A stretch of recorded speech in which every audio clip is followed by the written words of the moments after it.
Bus కలిసాను ఏమైంది నేను complaint కూడా చేయను అని చెప్తారు.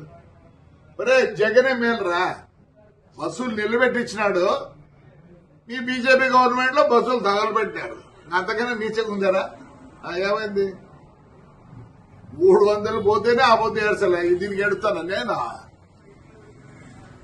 అదే కొంచెం అనకూడదు నేను, తప్పు. వాళ్ళు చాలా మంచోళ్ళు, దానికన్నా తగ్గు ఏదైనా ఉంటే ఆ మాట వాడతాం. మీకు నాకు తెలియదు తగ్గు మాట. I don't want insult third gender, I give lot of respect to them. కాల్సి ఏం చేసుకున్నావురా, ఏం చేసుకున్నారులే, పీకినారా? జగన్ రెడ్డి మేలు కదా మంచోడు, జగన్ రెడ్డి మేలు కదా మంచోడు. నా బస్సు కారిపోలేదే, బస్సు నిలబెట్టించినట్టు, నిలబెడితే ఆ పొద్దు 10 లక్షలు పోయేది, ఇప్పుడు 6 లక్షలు పోతుంది. మీరు చేతగాని నాకు కొడకల్లారా, చేతగాని నాకు కొడకల్లారా అంటారా? ఏపిస్తారా? మళ్ళీ ఇంకో బస్సు కాస్తారా? కలిసిపో, వరుసగా పెట్టినాడు. నేనే భయపడతాను అనుకుంటున్నారా? సిగ్గులే నా కొడకల్లారా.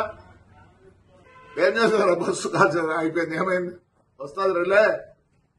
అదే మా డ్రైవర్కి చిన్న, ఎందుకంటే కోర్టులో ఉంది, జనవరికి వస్తే నేను మామూలుగా పాత బస్సులు 10 లక్షలు అయితే వాళ్ళు 5 లక్షలు ఇస్తా అంటే, ఎందుకంటే ఇన్నేళ్ళు నాకు పని చేసినారండి, ఒక జీవితం నాశనం చేసినారు.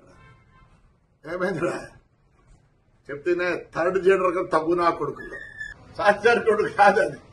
కాలినాక బస్సు అంతా ఆ హీటు పైన పడేది. ఓ షార్ట్ సర్క్యూట్ రాసుకునేది, రాసుకో.